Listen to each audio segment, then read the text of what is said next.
Hello, welcome back to another star-studded episode of the Chatterbox with yours truly, King Jacob, and we are in the building on this terrific Tuesday.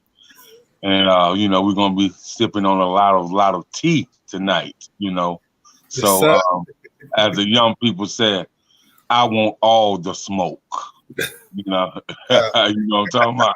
So yes, sir, yes, sir. So we have tonight, Mr. Chenier, you yes, know, sir. a singer, songwriter, recording artist, an actor, a model, just a little bit of everything. He just try to give you all levels and all forms of the entertainment business, just all wrapped into one.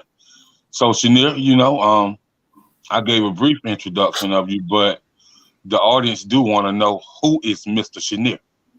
Okay, well, Mr. Chenier is, like you said, singer, songwriter, all around entertainer.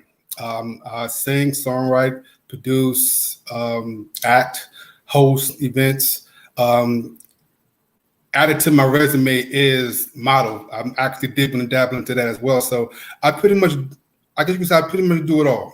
I do it all. Okay. So let's talk about how this journey began and when did it begin? Man, woo. At the tender age of 5, no, I'm just playing. Five, I was 5 years old. That's when, around that period, everybody saw the Jackson Five. Everybody wanted to be Little Michael. So that's when I really started taking it seriously. I would be singing. I could sing all his songs until I reached that age of puberty where my voice cracked. But I kept on going with it. Came to college down in North Carolina on a music scholarship. Then after I graduated, I still wanted to do it, but I wanted to do it more on a professional level. So, I did the usual, the vocal lessons, then I started writing songs. I love to write songs. And my vocal coach at the time, she was like, well, I need to introduce you to my producer. I said, okay. And I've been working with that producer ever since. And this goes back to 2003. So shouts out to Lee Tater, Broken Wings Music Group. This would be our 19th year working together. And Oh wow. I just been doing it ever since. And then also by meeting several people, it went from music to I want to also be in some movies. So I started doing some independent films, things of that nature. And then all of a sudden I found myself in magazines, posing with snakes and all types of stuff. So I mean, I'm really digging this life. But yeah, it goes way back to the age of 5. Okay, great. So age of 5. So this by chance or did this happen when you was in your local church community? Yeah. I'm a product of singing in the choirs. My mother had me in church every Sunday singing in choirs. Like in high school, I was in the gospel choir. Then, like I said, in college, I was in the gospel choir and the college choir. So yeah, I was in every choir you can imagine. But yeah, definitely. Okay. And so upon that happening, what area was that in? What do you mean with the area? Where you said you came down and went to Gotcha. college in North Carolina. So where are you originally from? Like, what's home for you? Okay, I'm originally from Queens, New York. So Queens, New York. Okay. Right. So after I graduated from high school, I came on down to the South to go to school at St. Augustine College. Well, it's St. Augustine University now. But after I graduated, I decided to stay down here and and start a new life in the South and continue the music. Okay. So as far as, the people from back home, the cats that grew up with you and church family that used to hear you sing, before you really got out there to get it out to the masses. What are some of the conversations you guys still have about you singing and how long you kept, that gift going? Oh, it's the. Do you remember when you used to sing this song? Do you remember this song right here? I'm so proud of you. Everybody is just happy that I'm continuing to do this. Because I was the singer in my choir, even though I didn't want to at times.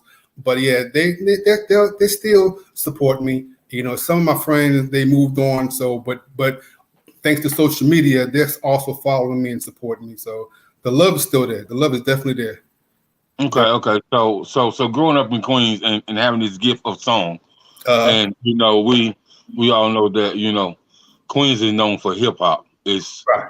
It's known for people that spit bars. So how is that different from you singing and a lot of your other peers are rapping? So how is that a different walk of life for you in gaining traction in Queens as a singer? Well, back in those days, you were singing. I mean, you had the hip hop, LL Cool J, Fat Boys, all that good stuff. But back in the day, you were singing. And like I said, around that time, everybody wanted to be Michael Jackson or Ralph Tresvant from New Edition. So those were the groups that we were actually following. But if you was really with Motown, then you take it back a few years. Even though I was young, I loved the Motown sound. So I was all about music. And like I said, if you sing a New Edition song, everybody go crazy. No matter how much of hip hop, if you sing, it's either Michael Jackson or New Edition, one of the two. Okay. That's great, man. So you transition, you make that move from the north to the south, and so what was that experience like you in college when people understood that you had some really strong vocals and that you know how to riff, you know how to run, you can hit those high octaves, those low octaves, and then you can also, make the ladies get real quiet when you hit that falsetto. So, yeah. So, I'm gonna be honest with you. When I came to the South, it wasn't even about the music at first. It was just about trying to get accustomed to living without my parents. So, and all these women, I'm like, all these women and my parents ain't here. Okay. But when I started singing in the dorm, they were like, yo, you should go to the college choir and sing. I was like, okay. So I went down there and I auditioned. And that's when they gave me a scholarship. I was like, okay, well, we need you in the college choir. We're going to give you a scholarship. And then all of a sudden, oh, you can sing. You're going to be in a talent show? I'm like, no. I'm like, no. Hey, because back then, it was cutthroat. I was like, you ain't going to be booing me. But after a while, you just kept doing it. And then you develop that kind of fan base. It can maybe 3 or 4 people, but they're the ones that always supported you. Right. Then of course, by you going to college, it's not just you may be used to a certain core of people back at home, but now you down here in the South. So it just ain't New Yorkers. You got Virginia, you got Texas. Everybody's here from going to college that got talent. So now the competition is a little more fierce. You see what I'm saying? But at the same time, it's like my dad always told me, you go where the action is to prove yourself. You see what I'm saying? So it's more like, I ain't gonna say a word, but if you want to sing, we can go ahead and pull a little harmony or do a little something together. So but other than that, it was a good experience. It was a little bit challenging, but I made it work. Word. Okay. I can dig it. So upon you leaving college and you stay in the South and you learn how to navigate through the South and building relationships and networking with people. What was your first experience like when you recorded your first track? Oh man. Well, when I first recorded my first song, it was cool because I knew what I wanted when I went into the studio with my producer. And the most important thing was me and my producer creating that bond. I always say we like Mike and Quincy, Michael Jackson and Quincy Jones, because your producer and you as an artist, it got the mix. Because what happens is that producer starts to learn you and know how you able to produce behind that mic. And if there's certain things that you need to get that you're not getting, they can work with you on that. So it was a learning experience. Some things that I thought that I was doing right, I wasn't doing. And my producer is one of the producers where he's just not going to take your money and run. He's going to actually work with you, especially if he believes in your ability. So it was a little challenging at first because I thought I knew what I was doing, but I was like, that ain't it. So we took a step back, we modified some things, and we made it work. And ever since then, that's how we work. Even to this day, when we go into the studio, If I'm doing it one way and he may feel it should go another way, we work together to make it work. And then when we leave the studio, it's become a smash. Okay. So what was the name of that first single that you put out? The first single was called One Fantasy. One Fantasy. So tell me about that thought process that you was in when you was actually writing it, like what was you thinking about when you was writing it, and then did you write a little bit and stop, or did you just write the song all the way through? Okay, well, this is gonna be funny. I wrote that song back when that movie The Players Club came out, and I was actually watching the movie but listening to a Babyface song. And I'm the kind of person where my writing, the way I write is, if I hear a song, the next time I listen to it, I'm just listening to the music, and I come with my own idea. So I was listening to the song while I was watching this movie, and I fell in love with Lisa Ray when I saw the movie. So I wrote the song based upon her. Okay. I said, okay, this song is for you. I don't know who you are personally, but just for what I saw, I wrote that song. So I wrote the song all the way through. I went to my 4-track recorder. I did it with a beat, a generic beat, and took that cassette tape to my producer, and I played it, and he played it. And I said, that's what I came up with. So he went ahead and he composed the song. It took him about 6 hours. That was our actual first meeting. It took him 6 hours to do it. So pretty much right there, I wrote the whole song while I was watching the movie. I'd roll a little bit, then I stopped, and then roll a little bit, then I stopped. When I finally was done, then I went ahead and laid it down on my 4-track recorder. So that was the old school way, the low budget way. So it's very interesting you talking about a 4-track recorder. Me and my partner, man, we started dibbling dabbling in 1997, man. Mr. Foster Bird, he grew up playing football with my brother, but me and him became close because I come from a singing family as well. Gotcha. But but my brother that's next to me was the one that everybody know. Him and my baby sister, everybody know that they could sing, but they knew all of us could sing. But those were the ones that my dad always pushed out in the forefront. You know what I mean? And so, right. And so upon that, man, me and him was just talking. He said, man, I got that 4-track recorder. I was like, huh? He was like, yeah. And so, man, we started playing around and dibbling. And so when you talk about that 4-track recorder, artists today would never understand how artists worked so hard back in the day. Yeah. Like artists back in the day had to work hard. Yes. Because you gotta think, if you had social media 20 years ago, man, you might not be having this conversation. I would say the same thing. I was like, yeah, we wouldn't even be in North Carolina. I wouldn't be in North Carolina. Yeah, we'd be doing something completely different. Yeah. So that's interesting, man. And so upon him working on the track for those 6 hours and getting it crisp, clear, and right. So did you take it to your vocal coach as well and let her listen to it? Oh yeah.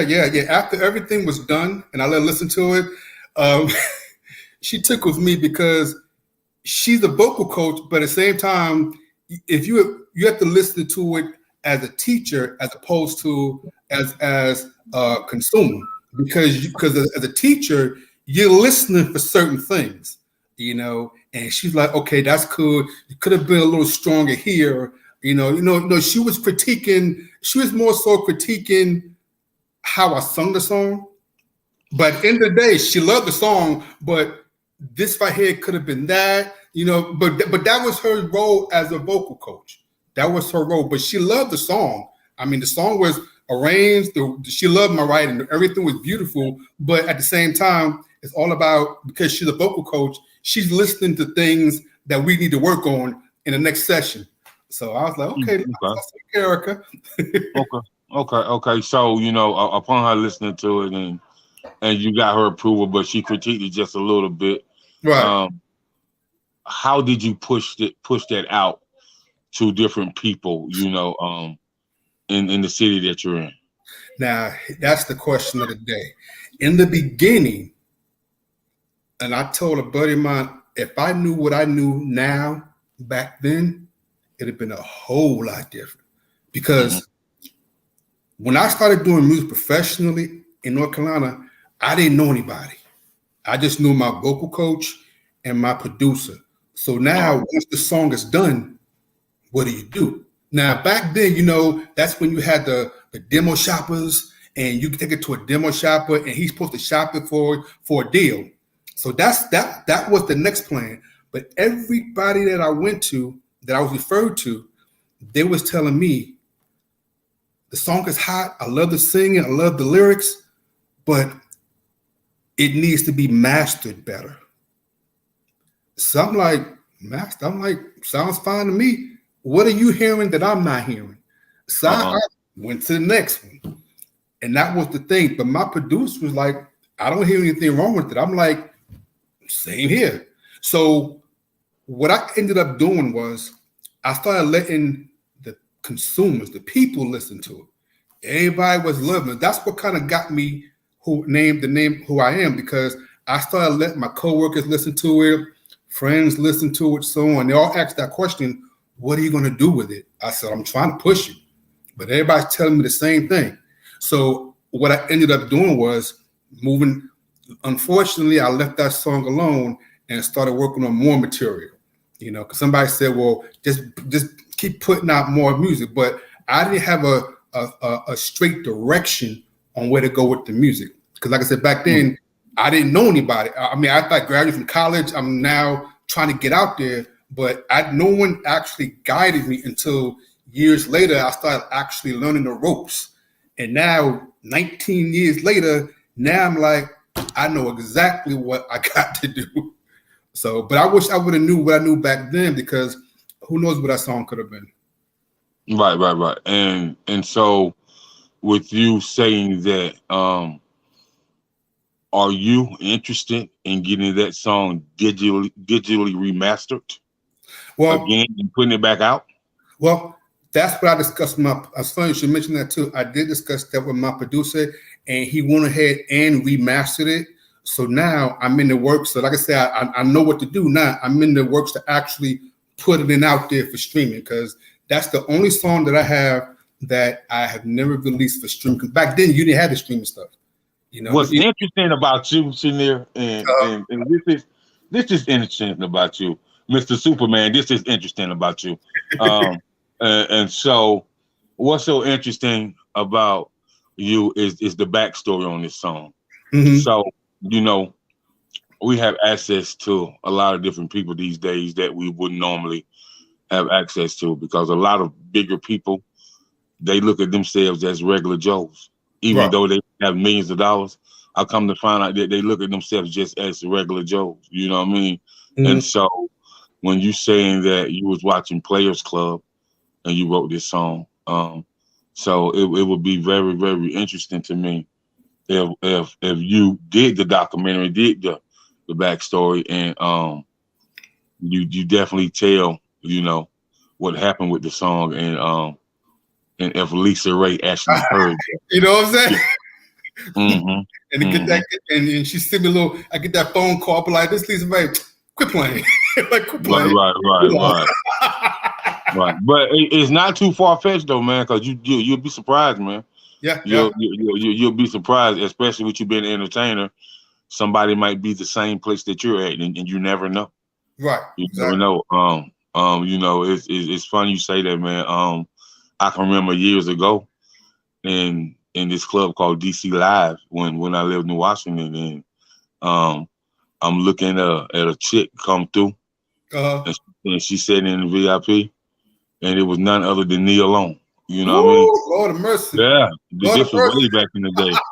Way back in the day, man. Way back in the day. So it's not far fetched. So, after this song, did you start working on a full project or no? Well, after this song here, that's when I started working at the 3-song demo. Then I was told to do 6 songs. Then I was told to do an EP. So after a while, it was like, while I'm doing all this music, get older. And I'm saying, okay, well, I think I was about 29, 30 at the time. And I was saying, well, I might be too old to get signed to a label. you know. So I said, well, maybe I just need to go ahead and just be independent, you know. But the challenge that I was having at the time was I'm singing love songs and all that good stuff, but hip hop was taking over tremendously. I mean, even in mainstream music, you know, Brian McKnight and Babyface songs were put in the back burner while all this hip hop was coming forward. And I even experienced that when I perform my songs. So for a while, I was like, well, I need to find something that I can put out that I can get everybody dancing. And then, of course, this is when R. Kelly came out with Step in the Name of Love. It's like, I can do something like that. So I wrote a song called The Night, and it had what has my dance called Slide and Rock. And I performed that one at a venue just before I put it out, where it's hip hop, and then on top of that, I'm one of the oldest people in the building. But when them trumpets hit and that song came on, everybody got up and started dancing. That's when I knew that's the direction I need to go. You know, I need to do that, and then circle back with some of my original stuff. And right. Believe it or not, just have to have a mixture of it. You know what I mean? Right. Exactly. You know, so to keep the people interested and keep them in tune. Because one time, I'm gonna tell you this quick story. My producer was working with a hip hop artist, and they had a video shoot, and he wanted me to perform at the after party. Now, I'm singing love songs. So I walk up in the spot, and it was about 98% men and 2% women. I'm singing love songs to some hip hop heads. 98% men in the front, 2% women in the back. And I'm thinking, how am I going to sing about love to some dudes? Oh, it wasn't a good experience. I told my vocal coach that. She said, what you should have did was call the women to come to the front. I was like, I didn't know. So I said, I gotta make some adjustments with my music selection. So, but when you put a dance song on and it's a good song, I've experienced they would get up, everybody would get up and start dancing. So that was my my ace in the hole, you know. Okay. So time went on, man, and I see you have won several awards. Yeah. Let's talk about how you was nominated and how you won those awards, and were you ever shocked that you won these awards? Yes, I would say I won't say I was shocked. I would say I was more so like I kind of knew I was going to win, because if I didn't win, the person that at the time that I was going up against, he's just as good, you know. So when it comes time, you know, the voting process is get your fans, family, whomever to log in and vote. So me and my team, we work diligently hard to get those votes, promote, and then boom, we ended up winning. You know, Then there was one time with the video, same scenario, promote, because I'm big on everything got to be top notch. Now, granted, you might not win, but we're going to give it a hell of a shot. Now, the Carolina Music Awards, I'm a 7-time nominee, and I haven't won that yet because competition is fierce. And at the same time, it depends on how hard you push. The other person may push harder than you, or may have a bigger fan base than you. Right. You know? So, but no, I don't say I was shocked, because I know it's like I know what I do and I know what I was up against. But if I was to have lost, I'd be like, it's cool, because I know what I'm up against. Okay. So let's talk about you growing as an artist and you really understanding the business. So you know, let's talk about royalties and publishing and performance rights and, you know, music licensing and all the above. So what have you learned about royalties, you know, over a period of time? Let's just say you don't necessarily have to perform to make money. Okay. I've learned about the streaming business and learning how there's so many places that you can get paid off of your material, whether it's mechanical royalties, whether it's licensing, all types of things. So it's very important to definitely know the business on that. I've even actually go to BMI and enter in the time that I did perform, because I found out you can get paid to perform more. It just depends on the venue. So I would strongly suggest anybody, because like I said, it took me all this time to know that, that you have so many different ways to make money off of your music. You don't necessarily have to get signed to make money. Even if you're a songwriter, you can make money off of your publishing. You see what I'm saying? So all these things tied together as an artist, and that's the first thing you should make sure you are aware of, because your music can be out there. Everybody's playing your music in the radios and stuff, and that's money that you should be getting paid for. It's just that a lot of artists don't have that knowledge, because we're so quick, and I'm guilty of it. We're so quick to want to get on stage and rock out for the crowd and make the crowd jump and whatever, so on and so forth. But at the end of the day, are you taking care of your business? Remember, this is the music business. Okay, you got the music, you got the business. Don't be expecting every time you go to the club, the promoter got to pay you. You get paid just by being in the club and your music is being played. You just got to know how to set that up accordingly with your music. Right. And then see, I've always told artists this, man. I was like, man, this music industry is so much corporate structure, man. Yes. So it's ran, the music business is ran like a Fortune 500 company. I agree. And so it's always 90% business and 10% music. And the sooner that artists understand that, the better off they'll be, and then you talking about people like we're gonna take somebody like Pusha T for interest.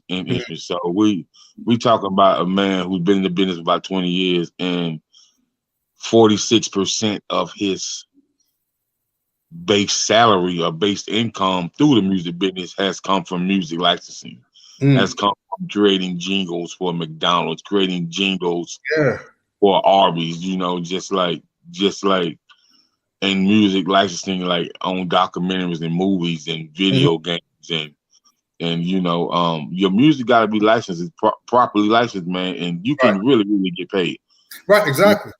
Because there's a lot of people that never hit a stage, man. All they do is make music and send it to music supervisors, the big internet films, So, I know some white guys that sit in their basement with their guitar and their piano and their MPC keyboard and beat machine, I'd rather, and they just sit in there and make music and send it to video game music supervisors, documentaries, web series, and they just sit there in the basement and get paid. So it's a lot of ways to make music. So now you have some songs out there on this recent project, right? Grownish. Grownish.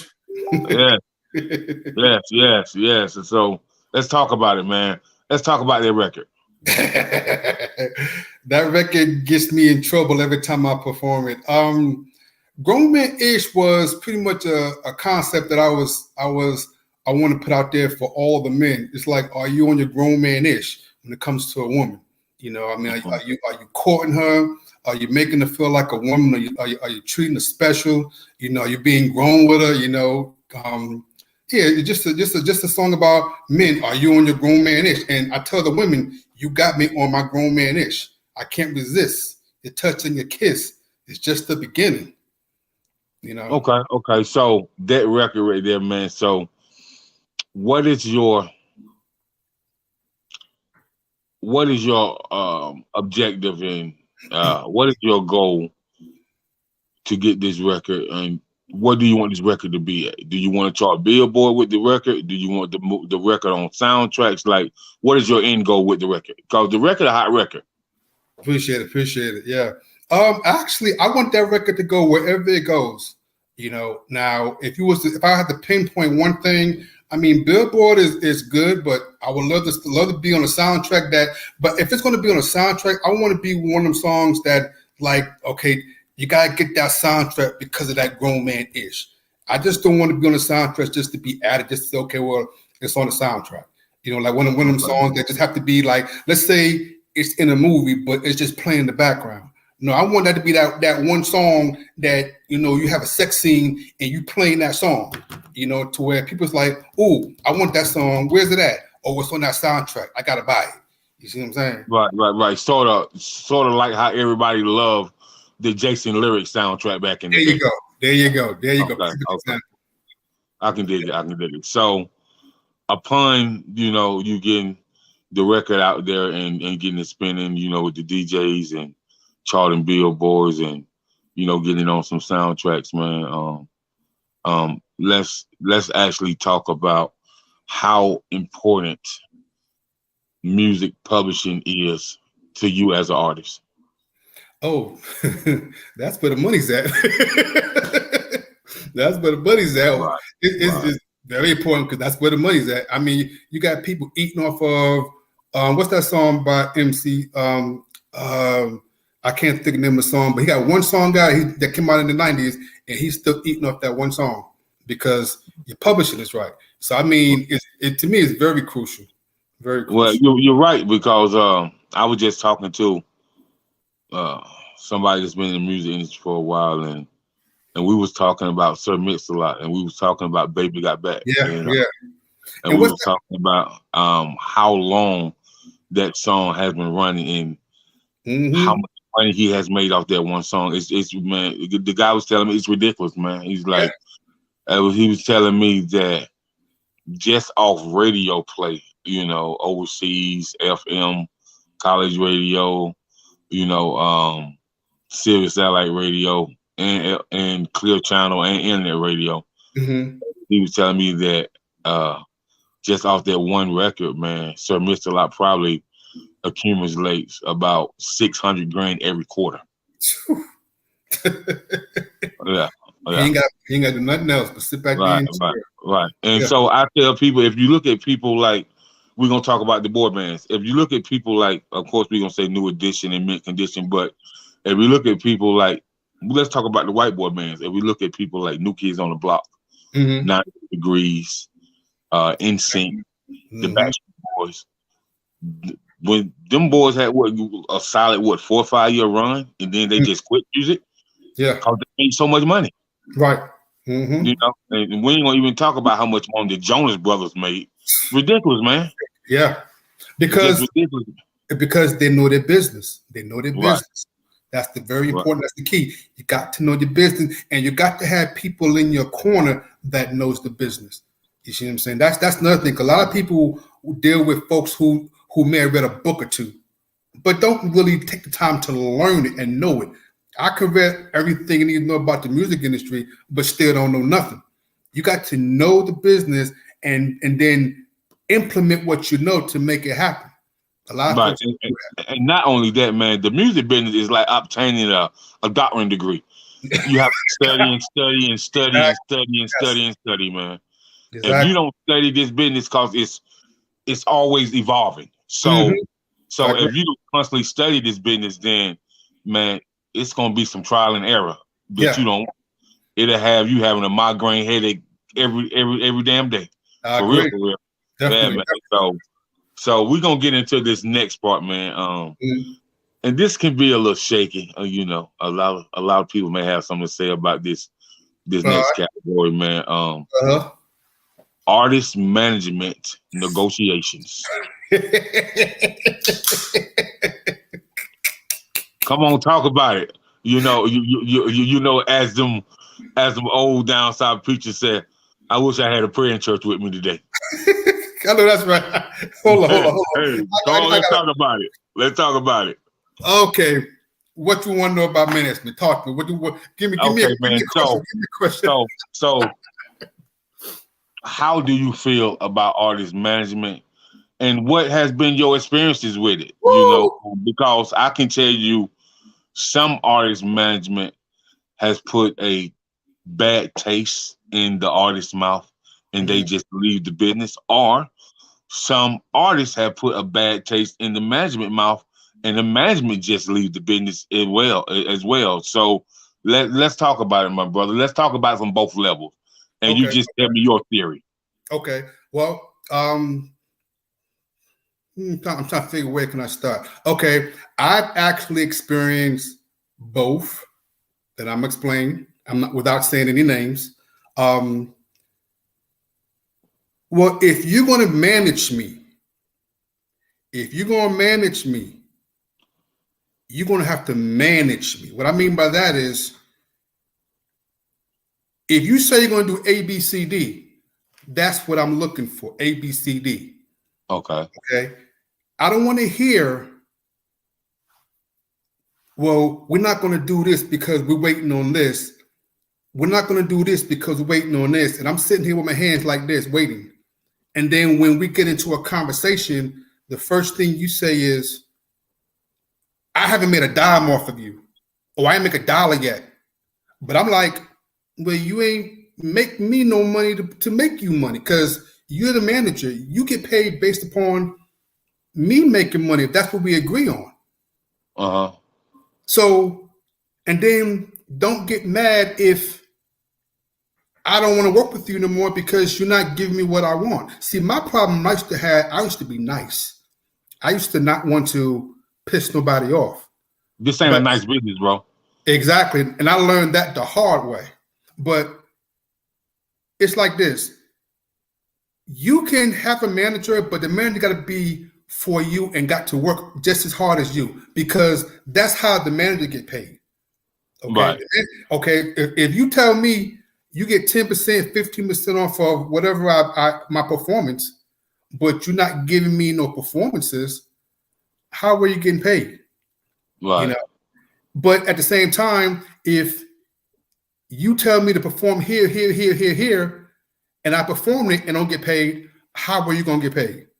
Right. It's like, say what you mean what you say. Do what you say you're gonna do. Now, where I messed up is, because I've been in the game so long, if you tell me to do something, sometimes I have a manager where don't come at me as if I'm a rookie. You know, if I have a whole bunch of music and you ask me, well, can you do a 45-minute set? Can you do this? Can you do that? Have you researched me? Do you know what have you even looked at my credentials? I have a website. Have you even pushed my website? You telling me about your website? Have you pushed my website? So my thing is, managers are good only if they can produce something for you. You know, if the manager's not producing for you, then why have a manager? You may know people, but you're not giving me what you say you're going to do. Now, it's different if you do things for me that I didn't ask for. Okay, bet. But at the end of the day, are you getting me to the next level? That's the purpose for a manager. If you're not getting me to the next level, then we got a problem. And then when we have our conversations, I'm the kind of person where I want to be able to speak my mind when the time comes. I have a manager one time said that I was always disrespecting her. And I'm like, how am I disrespecting you? Everything I do is based upon what you tell me to do. But I'm disrespecting you because people are coming to me, asking me to work with them, an opportunity, and they're not coming to you. But that's you as a manager not demanding that respect. I can't stop somebody from coming to me and saying, "Hey, Mr. Also, Chenier, sometimes, man, people got to understand in this business, you got to remain coachable, teachable, and you have to be approachable. There A you go. lot of people in this business is not approachable. Right. And so if you have a nasty disposition about you or a indirect demeanor about you, people don't want to approach you. You know, you don't smirk or smile, you don't have a friendly gesture. And so they feel like they can get more traction out of the artist because the artist is always smiling, the artist is always networking, the artist is always, pushing the music and whatnot, and just always, want to engage with the community, and so they want to really talk to the artist instead of talking to the management, only because the management has not created those lanes Thank you. where I agree. it says that I invite you in, let's have a conversation. Right. I agree. I definitely agree. Yeah, and so that's very important. So now, on the flip side, a manager can be very frustrated. Oh yeah. Oh yeah. Oh You yeah. know, a manager can get frustrated in regards of the artist not wanting to listen, think they know it all. If you think you know everything, what you need me for? You know And what I mean? and had a situation where there was a writer. Okay, this writer wrote a song. I believe he wrote for Jodeci, and I was instructed to focus on the gym and the studio. So I'm like, Okay. okay. So this one guy in particular had posted a song on Facebook, and I liked the song, and I reached out to him. I was like, "How much you want for that song?" And at the end of the day, it wasn't for sale. It was promoting it. So I said, "Cool." Then my manager at the time goes and sends me a long, drawn out message about going behind her back and Mm. and talking to people without her permission. And I'm like, what are you talking about? Well, you went to this guy and, do you have $50,000 to buy the song? Blah, blah, blah. I'm like, whoa, I didn't, it was 50,000. Where did $50,000 come from? Now I don't listen. I'm like, well, you told me to go into the studio. I mean, I was looking for some material for my album. So you telling me I don't listen, but at the same time, I was listening because you told me I got to stay in the studio. But once again, she didn't know. Mm-hmm. She didn't know exactly what entails. But then you telling me, oh, I thought you was working on old stuff. So I'm like, she's frustrated because now she claims she got to do damage control. But damage control for what? What was damaged? So you have these situations, and it didn't go too well, but I ended the conversation because Uh-huh. obviously she don't know what goes on in the studio. Right. So but So yeah, I mean, but as a manager, you should know. You should know yeah, every time your artist is recording.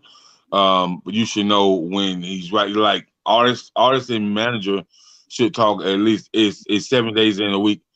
They should at least talk 3 to 4 days every week. I agree. Every I week, agree.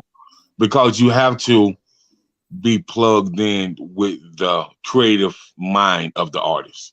Right. Because if you're not plugged in with the creative mind of an artist, then you don't really know what the next move should be on their behalf. Right. And Right. so with that being said, you should ask your artist, so what do you feel about this, that, other, and the third? Mm-hmm. Do like you should like you a songwriter and Mm-hmm. and so I know your management and I know how she get down. And Oh yeah, so yeah. and, Shouts out and, to the girl and- Candice. yeah. So and I know that she comes in on different levels. So she's the type of person that'll push you to write in every genre, whether Yeah. it's rock and roll, whether it's bluegrass, whether it's blues, jazz, whether it's country, whether it's quartet gospel, contemporary gospel, Mm-hmm. just whatever it may be. Cause for real, I tell people all the time, man, there's nothing more paid for by the industry than great writers. Oh yeah. Oh yeah. Yeah. I agree. Yeah, yeah. If you're a great writer, and then I want to see my brothers and sisters jump into their country music. Cause one thing I know about country music, and I've studied the way they do business. Mm-hmm. Country music is set up for so their artists won't fail. Right. There's 360 deals in country music, bro. You know what I mean? No, they don't play them games. If they sign you and Mm-hmm. they feel like they have invested time and money in you, then they're gonna make sure you win. Because if the artists win, the labels win. And Yeah, I so, agree. and the label don't want no bad stigma on their name. Right. And so, I would tell a great writer like you, somebody who's been in the game almost 20 years, man, just keep doing what you're doing, and just listen to different genres, man. Listen Yeah. to that pop, listen to the jazz, the blues, the country, the gospel, the bluegrass, and now, it seems like if you can write for a Southern soul artist, you're gonna make a lot of money. Oh yeah, yeah. That and speaking of that, that's big in North Carolina, Southern Soul, real It's big. big all over the South.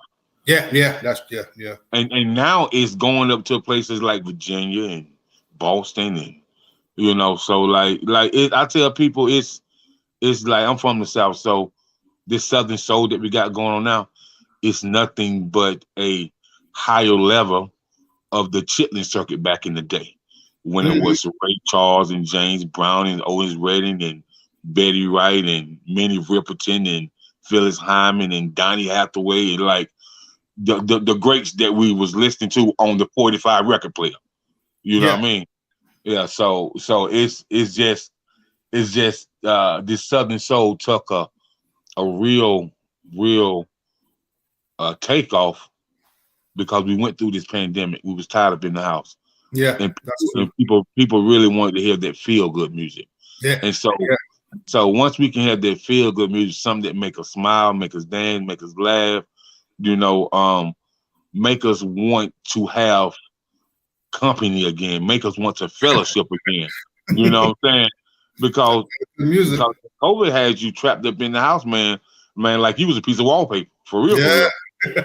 Yeah, man. So yeah, the feel good music, man. So, and with that being said, man, tour management and road management, man.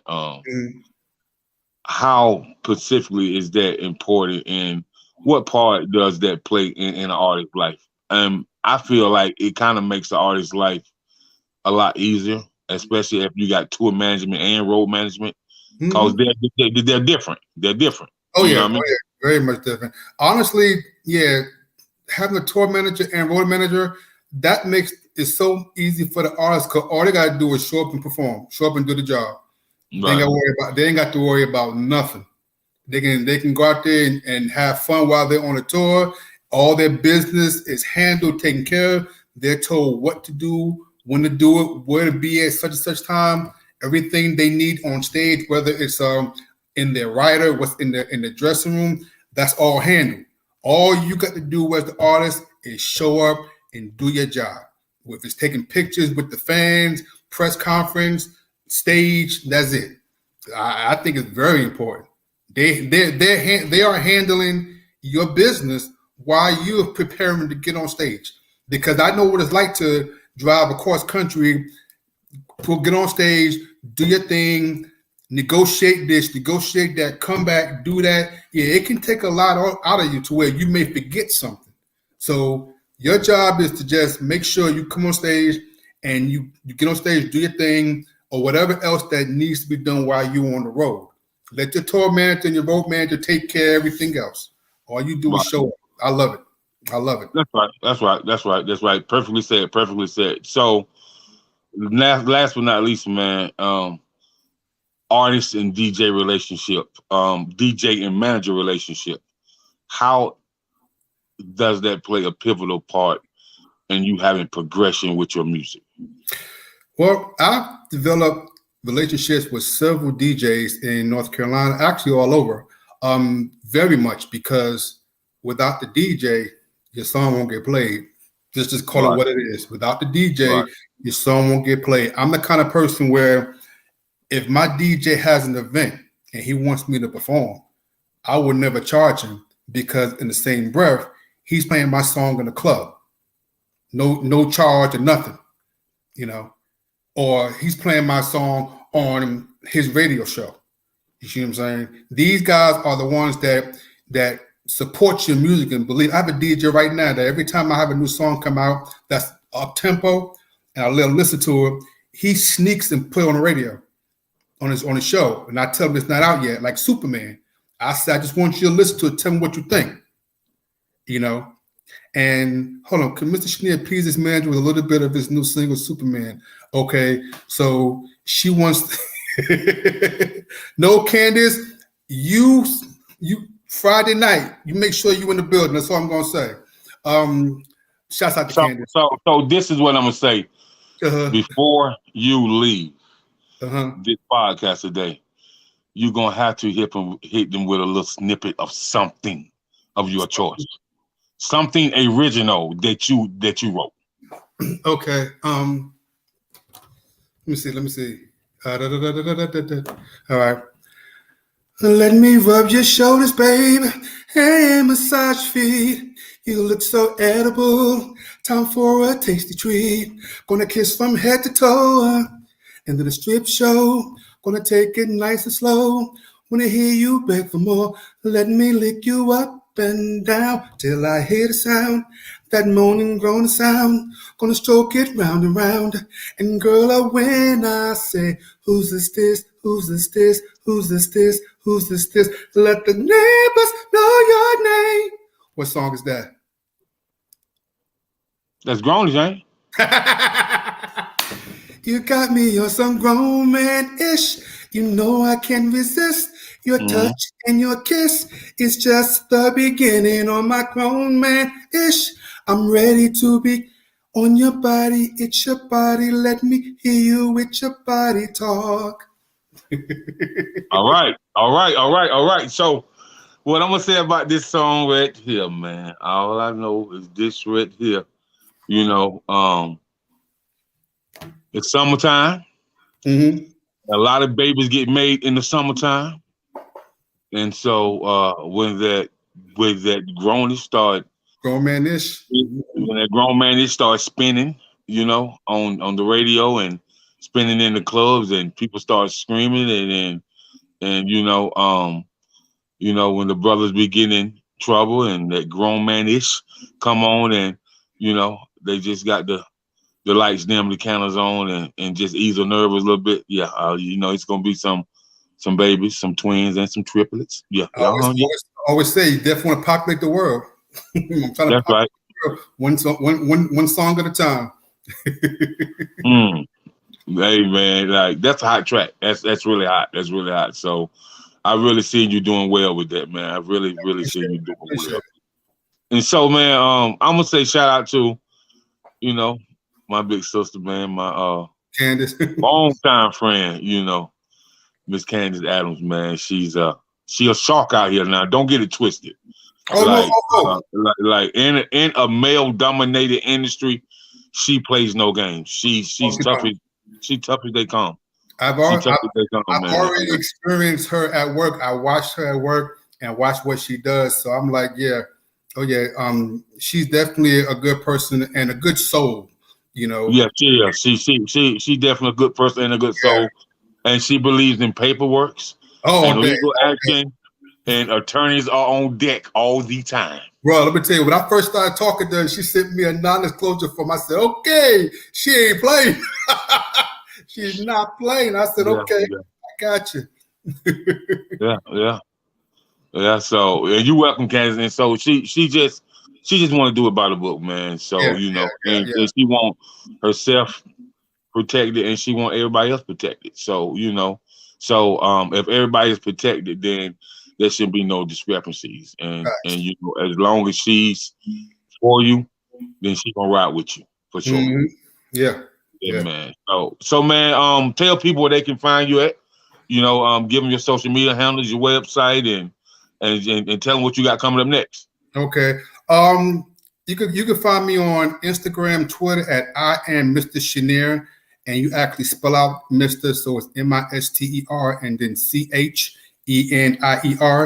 And on Instagram, Twitter, and Facebook, you just type in Chenier Wilson and my image will pop up. But right now, what I got coming up, I got 2 movies that I'm working on. One's called 20 Bands Part 3. It's a miniseries. And I'm also in another movie called Bury the Hatchet. It's a drama that I'm working on. Hopefully fourth quarter, I will have my album finally out, a full-length album that, like I said, that's going to also include Superman. and City of Love, and a couple of other songs that I have written so far. And this Friday, I'll be performing in Durham at this place called The House. I'm going to be performing Superman for the first time. So, I just got, and just at the same time, get more deeper and deeper in this business. Make a couple of public appearances, just showing my face, letting everybody know, hey, Mr. Chenier's here. Allow me to reintroduce myself. Okay. And so, can you drop your website? Yeah. Oh, my website, my bad, is www.mrchenier.com, and Mr. Chenier spelled out MisterChenier.com. Okay. Great, man. So I want to thank you for coming through. I want to thank Ms. Candice Adams for plugging us and always staying on me and just like, oh man. Whew. She litty. So, I just want to thank her for always being that source of reasoning, when like we can have a big heart in this music industry sometimes, but your heart don't get you paid. Facts. I mean, your heart don't get you paid. So with that being said, she has recognized that, we have to, think logically and not think emotionally when it comes to this music business. So I really want to thank her for that, man. And Candice, I'm telling you now, I'm looking forward to having Cree on here too. For real. Yeah, man. Listen, man. Listen, man. And I'm looking forward to seeing y'all do a track together too, bro. You and Cree, because I'm ready to work. She is phenomenal, man. Candice been managing her a long time as well. Yeah. She is phenomenal. Man, she's so phenomenal, bro. Like when I tell you, man, a person in the entertainment business that has walked every lane in the entertainment business, man, and that's dope. So but I'm looking forward to seeing you, man, to definitely do your own gala. Yeah. Yeah, appreciate it, bro. That's what's up, man. Yeah. I'm looking forward to you doing something for, the real grown people, man. The grown people that dim the lights and drink the red wine. That's right. Grown folk business. Grown folk business. I may need to do a grown man-ish tour, Yeah. One of them R. Kelly type shows. Yeah. Yeah, man. Yeah. So that'll be dope, man. That'll be real dope. So I'm glad you came through, man. And thanks for having me, bro. I'm glad you chopped it up with me, man. And you're pretty good at this, man. So I don't know if you ever thought about having your own podcast, but you're pretty dope at it. So I've been asked that, but I never sat down and thought about it. I got so much other stuff going on. But hey, I don't mind stepping in and co-hosting a little something here and there. Okay, because there ain't no problem, bro. There ain't no problem. I'll definitely be in touch with Candice, man, and we'll definitely make it work, bro. So that's what's up. So until next time, peace, love, and blessings, my brother. Appreciate you, brother. All right now. All right, peace.